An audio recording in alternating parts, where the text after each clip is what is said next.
The energy madness continues to escalate in this country, with the Prime Minister and a bunch of his Labor and union mates turning up at an old coal-fired power station site in New South Wales' Hunter Valley and announcing Labor's going to tip in $1 billion. Yeah, just another $1 billion of taxpayers' money into a scheme to build solar panels. Lots of money, lots of grand promises, but no word on when this might actually happen. I wonder where we'll get the energy to heat and manufacture the aluminium and the glass, and how they're going to compete price-wise with the Chinese imports that are made with our coal and our ore. And given there are almost 4 million solar panels already installed in Australia, why wouldn't we have built more than 1% of them previously if it was economically viable to do it here? Are we just going to burn another $1 billion of taxpayers' money for no gain? There's nothing to worry about if you listen to Anthony Albanese. Positioning ourselves to be a renewable energy superpower for the world. That's my government's vision. Clean, cheap energy, making more things here, skilling up young Australians and retraining Australians as well for the jobs of the future. Oh dear, in my experience, when governments promise something that sounds too good to be true, it usually is. And in my experience, when governments inject taxpayers' funds into new industries, they usually fail.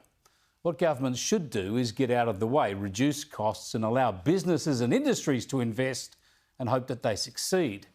Instead, we've got governments deliberately forcing some industries out and now promising to underwrite new industries. It's interventionist, it's socialist, it's fraught with risk to taxpayers, and it's got a history of failure. So let me just remind you about what our governments have done to us over the past couple of decades when it comes to energy. We started with stacks of reliable and affordable energy, the stuff that our economy was built on. But governments decided we had to reduce emissions and switch to renewables. So they started taking large piles of taxpayers' money and handing it to renewable energy projects with grants and subsidies. And then they started handing more taxpayers' money to consumers to help them switch to renewable power, subsidising solar panels and batteries and even electric cars. Stacks of this money, of course, went to China then, because that's where they build the solar panels and the wind turbines, and they send them to us. They build them often using our coal and ores, and also using the cheap electricity that they get from burning our coal, the coal we don't want to burn. Now, the aim of all this, of course, was to force our coal generators to close down. And that started happening. So get this, after handing money to renewables projects and renewables consumers to force out coal, government realised that we didn't have enough reliable power. So they started handing more tax dollars to the coal power stations to keep them going. They're using your money to subsidise coal-fired electricity because they need it to survive against the renewable energy competition which is being subsidised to force coal out. It is that mad, and it is happening now. But of course it gets even worse, because all this has cost so much that power prices keep rising to unprecedented levels, so that governments are having to subsidise some households and businesses to stop them collapsing under the weight of their power bills.